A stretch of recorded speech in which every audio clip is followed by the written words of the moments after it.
there's nothing really important, is there?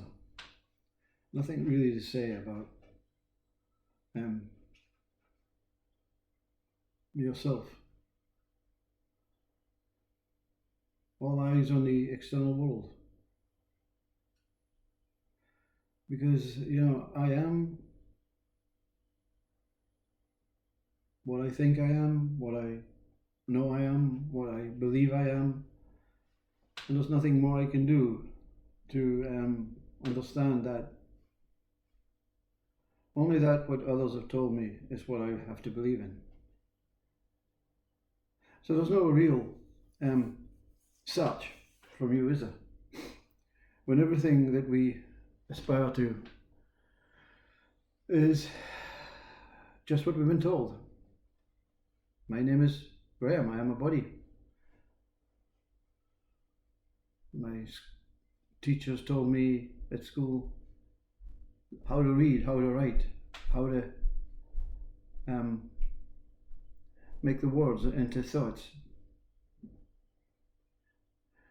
You see, we didn't think much before we went to school, did we? That's why we have no memory, you see. Memory is simply thoughts arising, resurfacing. That's why everyone matters not who, how, where, when. You become happy with your person, body, state. Are you happy with your soulful, spiritual state that you believe you are? Are you happy with your enlightened consciousness state? It matters not to anyone except you. It's just an idea that we think that we have to focus on the external world, you see.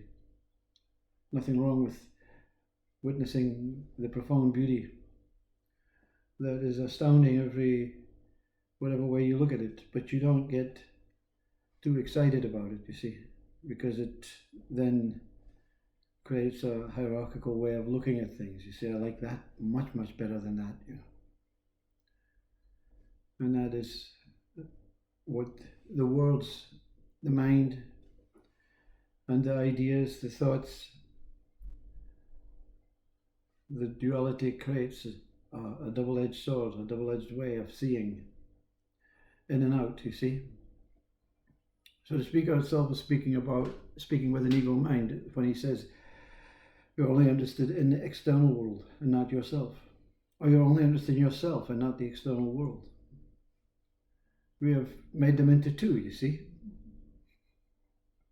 That's what the ability of humans are. We can dissect things into billions of atoms and molecules, but these atoms and molecules are nothing without the life that surrounds them and is in them.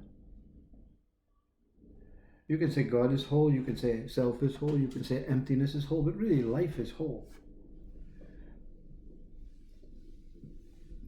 We love this divisionistic world when we're successful and happy and content, and we despise it when we're in pain and suffering.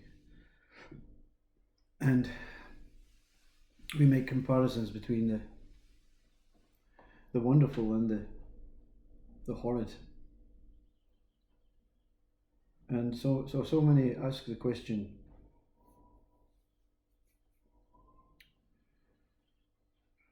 so how does the truth evolve if both of these states are veils to the truth? Well, the truth creates veils to itself because it's like anything else. It's not really a stable, still, bit by bit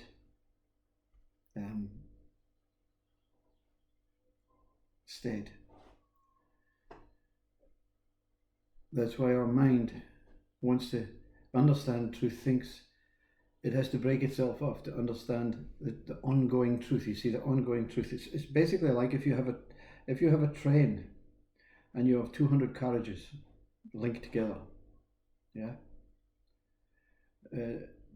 that's truth. It's always moving along the tracks.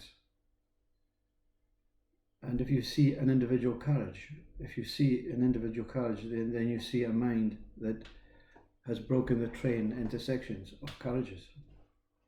Even though they're made separately, they're working as a whole. So the train, even in the individual carriage, it's still, which appears to be like a part of life, it's still connected to whole life. Because the train is connected to the tracks. Gravity connects us to the earth. The earth is connected to the universe. The universe is connected to the galaxy. The galaxy is connected to the cosmos. How far do you want to go? I mean, where is the disconnection, you see? Where do you get off the train? You see, the train is just a word. You, just a word. No one really is interested in these conversations because there's not a speaker who wants to take you on a journey, doesn't want to stop your journey, just appears to be journeying and non-journeying at the same time. The whole idea of the whole concept, or the whole experience of truth, is that stillness and movement are the same.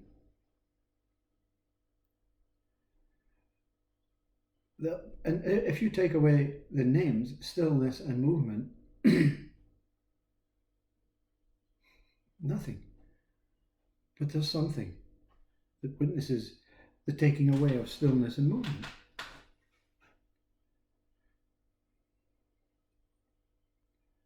You see, an enlightened mind is not really an interesting mind if it's true to itself.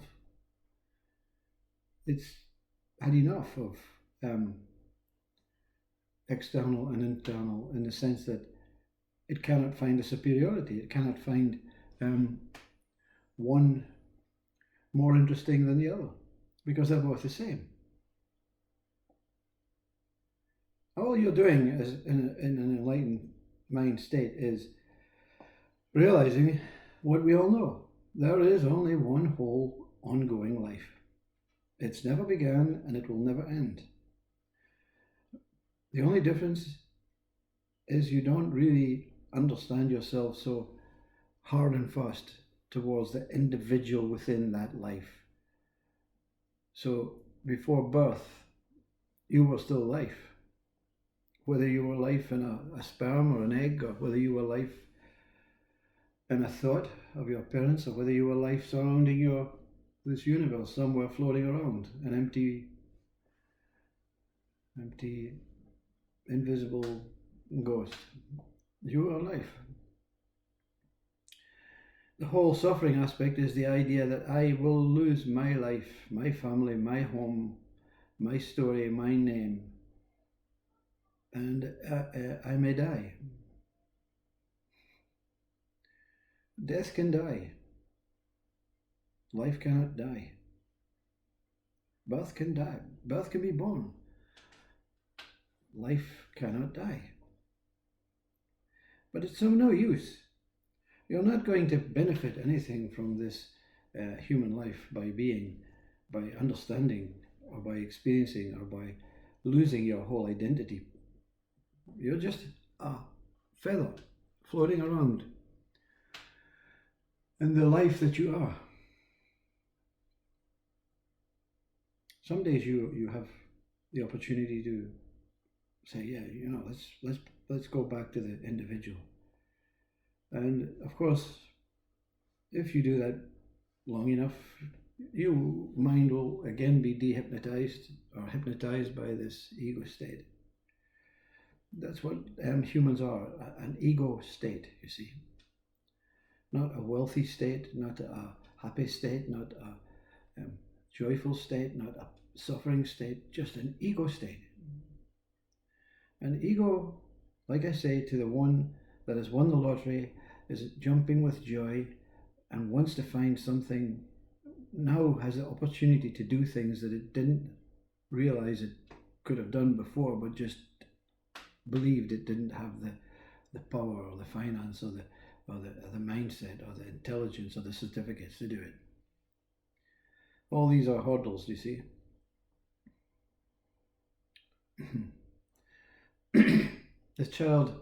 The baby doesn't get scolded for crying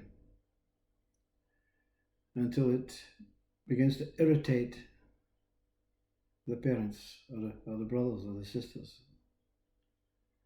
It can do anything it wants. And even the scolding cannot stop the baby crying, because it may have a tummy ache or whatever. It can't tell you, you see. It hasn't developed its ego mind state yet. But the tears are enough to comfort the baby. Anyway, I don't know anything, you see. In the enlightened state, you don't know anything.